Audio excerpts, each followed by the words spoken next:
Is this nudity or is this culture? Every culture has a line, a boundary where tradition meets modern morality. In Eswatini, that line is the reed dance, a ceremony that the world often misunderstands. To some, it's shocking. To others, it's taboo. Thousands of young women, bare-chested, marching, dancing, singing, and immediately, the Western world reduces it to nudity. But is that all it is? What if this festival isn't about what you think it is? What if it's about pride, identity, and the survival of a people determined to hold on to their roots in a changing world? This is the Reed Dance Festival Unfiltered. I traveled deep into the kingdom of Eswatini to attend the 2025 Reed Dance Festival. Before we dive deeper into the festival, let's quickly talk about Eswatini itself. Eswatini, formerly known as Swaziland, is a small, landlocked kingdom in southern Africa. It sits between South Africa and Mozambique, with a population of just about 1.2 million people. It's one of the smallest countries on the continent. Its economy is modest, with a GDP of around 4.6 billion US dollars, making it one of the poorest nations in Africa. Nearly 60% of the population lives below the poverty line. Eswatini is Africa's last absolute monarchy. King Mswati III has ruled since 1986, and he wields enormous power over the country. His mother, known as the Queen Mother or Indlovukazi, serves as the spiritual leader of the nation. This monarchy system has often sparked debate. While it preserves tradition, it also limits political freedom. Pro-democracy movement has been growing in recent years, demanding reforms. Following days of anti-government protests, activists want to see an end to King Mswati's decades-long rule by decree. Eswatini also made global headlines recently in a story that shocked the world. In July 2025, US President Donald Trump revised his hardline deportation policies, but this time with a twist. He reportedly approached several African nations, including Nigeria and others across the continent, asking them to accept prisoners that the US wanted off its soil. Almost all of them refused. But Eswatini's king said yes. The Kingdom of Eswatini has received 5 death country prisoners from the United States of America. Today, 5 convicted foreign nationals from Vietnam, Jamaica, Laos, Cuba, and Yemen are locked up in Eswatini's maximum security prisons. So when you think about Eswatini, don't just think of tradition. This tiny kingdom is also part of bigger global stories, politics, human rights, and international headlines. After hearing all these headlines about Eswatini, I wanted to see the country for myself. So I started my journey in Johannesburg, South Africa. From there, it's about a 4-hour drive to the Umhlanga border gate, the main entry point into Eswatini. And let me tell you, the drive is worth it. One of my favorite things to do in Southern Africa is to hit the road because the views along the way are just breathtaking. Hey guys, so I just got to the Oshuk border gate. This is where I get stamped out of South Africa. And then on the other side is gonna be the entrance into the Kingdom of Eswatini. Hey, how's it going? Yeah, good vibes out here, man. I can really feel the energy that it's gonna be a very, very great week. Currently living in South Africa, and now we are in the Kingdom of Eswatini. How you feeling? You feel good? We are currently in the Kingdom of Eswatini, and this is the Umhlanga border gate. Crossing into Eswatini at Umhlanga was smooth, and right away the scenery changes. The pace slows down, the road winds through the mountains, and the countryside has this untouched beauty. Currently in Mbambane, the capital of Eswatini. We'll be heading to the Reed Dance Festival this weekend. I'm super excited. I've always wanted to go to this Reed Dance Festival, so having a chance to actually come here and experience this festival is the most beautiful thing ever. I'm excited. I'm going to be showing you guys everything from the Reed Dance Festival, talking about the festival, what's the significance, why does this festival even exist. Those are things I'm trying to find out on this trip, and I'll be bringing it to you guys, man. Good time. For my stay, I checked into the Hilton Garden Inn, a modern hotel in Mbambane, the capital city. It gave me the perfect base to explore. As a tourist, you're only allowed to take part in the last 2 days of the Reed Dance Festival, days 6 and 7. Today is my second day here in Eswatini, and I have here with me the person who's going to be my tour guide and showing me around and teaching me about the culture of Eswatini. What's your name? Melulegi. Okay, Melulegi? Yes. Melulegi. That's the right name. Yeah, man, I'm excited about today. We're going to be doing a lot of activities and showing me. What are we doing today again? Today we're going to see when the young maidens deliver the reed that strengthen the windbreaks. We call it Likuma. Likuma? Yes, Likuma. That's the So let's talk about the reed dance itself, the Umhlanga. This is Eswatini's biggest cultural event, celebrated every year around late August to early September.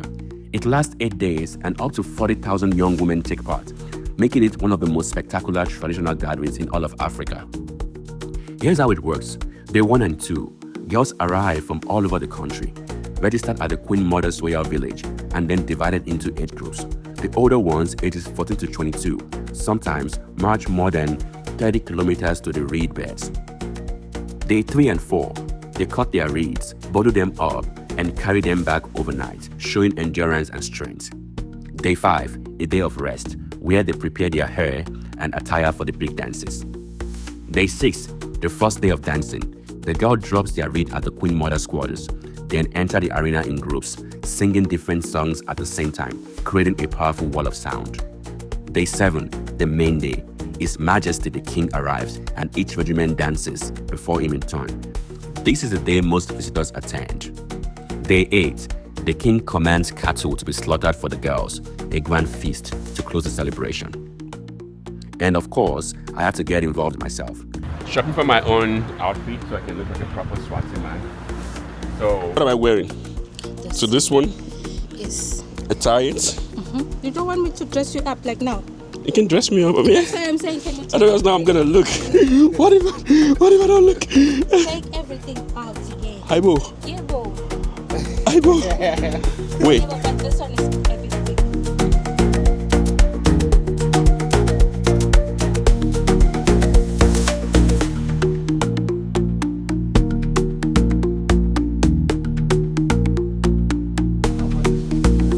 I'm looking nice, right?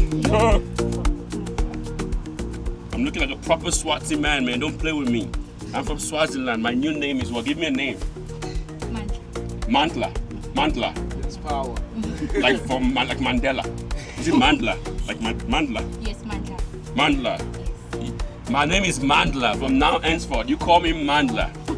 Everywhere I go, Mandla, Mandla, Mandla. Mandla means power.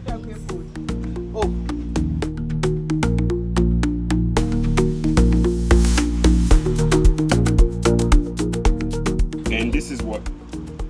This is cow skin? No, it's Rabbit? no. Impunt. What's impunt? Kudu. Kudu. Oh, kudu. Okay. Yeah.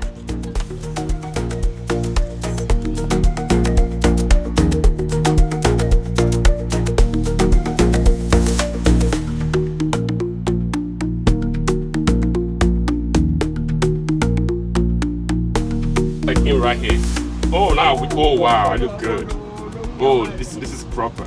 This is proper. Yo. I arrived with my tour guide, and everywhere you looked, thousands of maidens were streaming in, carrying their reeds and preparing to dance. Why do they have their breast out? Okay, What's the significance? What does that show imply? their purity, that they are not afraid to show their bodies because they're still pure. They haven't been touched or anything, they're still pure. Because they are pure and they haven't been touched by a man, Yes. so they are not afraid to show their body, So and that's why they show their even though body. if maybe let's say a lady has been touched by A man. when she was a virgin, she was not afraid of her body. But after that is done, you can be afraid of the body. Like you want to keep it to yourself. This is for them just to show their purity that they are still pure and they're still virgins. That makes sense. That makes perfect sense. Okay. I was just curious about that. Thank you. Then comes day 7, the main day. It's crazy how packed it is today compared to like yesterday. Oh. I filmed interviews with some of the girls. Hi, Michael's channel. So my name is Nigiwe. My name is Tanzile. And I'm Tipelele. I'm love nature. Yes, we are from Eswatini. The beautiful kingdom of Eswatini. So what are you guys celebrating today, and what's the reed dance about actually? It's actually about pure girls who come and celebrate their pureness and all that. I think first of all, they are showing their pride, like being virgins, because I believe that they're still virgins. Okay. The reason why they're here, I still believe that they're still virgins. So I still, this is how they show their pride to the king. This is how they show happiness to everyone, like they've been taking care of themselves, not having sex with boys and stuff. So yeah. So it's like they're showing like they're being proud about their virginity. They've not been touched by a man, and it's their culture and Of maidens. of maidens, Yes, they're like the youth, they are the young girls. the young girls of the land. That's why we call it the maidens reed dance. And then we also got the Amakani ceremony whereby our mothers attend it. And then we've got the main one, which happens on December. It's based on the male part, like it's Ingwala ceremony. But today, like this year, like at this season, it's all about the maidens. The maidens. Yes. So I was told that if you're not a virgin, you cannot participate in this. Is that true? No, you can't do it because they don't do the test like stuff like in South Africa. In South Africa, they do the test. Yes, they do. I think it's really, really beautiful. And as somebody who lives in the Western world, like I said, I live in America, you know, and seeing the girls being like, you know, with their boobs out, you know, for where I'm from, it could be like a taboo or like not a social norm. So, but I really love the confidence and like, you know, and it's normal. Nobody sees it as weird or as, oh, look at, it's just normal, and it's a beautiful culture. But what do you think about that generally? Like, you know, the whole like being, what does it signify? You know, the fact that you have to walk around topless and stuff like that. What does it signify? That's the picture of it. Yeah, I think it's We are proud of who we are. who we are exactly, in our pureness. Shows culture. Yeah. So is this event yearly? Like, how often do you guys do have the raid dances? I want to tell some of my friends who want to come up. Like we have one major, like the one we are in right now. It's for the whole country and everything, like, and then we have another one that takes place at Shiselwe a few weeks later after this one. So Okay, I got a last question for you guys. Can you guys tell me about your outfit? What are you wearing? Like, what does it signify?